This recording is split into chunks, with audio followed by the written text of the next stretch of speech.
आणि बातमी पुण्याच्या शेवाळवाडीमधून आहे। पुढील महिन्यात अयोध्येत होणाऱ्या प्रभू रामचंद्राच्या प्राणप्रतिष्ठा सोहळ्यानिमित्त भाविकांना घरोघरी अक्षदा देण्यात येते आणि त्यासाठी आलेल्या अक्षदा कलशाची शेवाळवाडी गावातून टाळ मृदंगाच्या गजरात मिरवणूक काढण्यात आलेली आहे।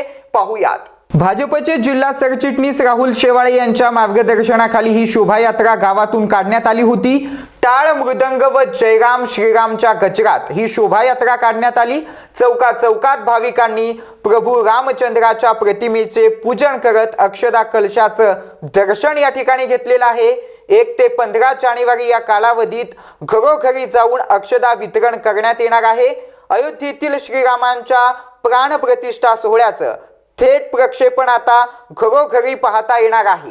माझे गाव माझी अयोध्या नगरी यानुसारच आता गावातच आपापल्या मंदिरांमध्ये महाआरती आणि रांगोळी सजावट घरोघरी दीप लावून या सोहळ्याचे सर्वांना आता साक्षीदार होता येणार आहे।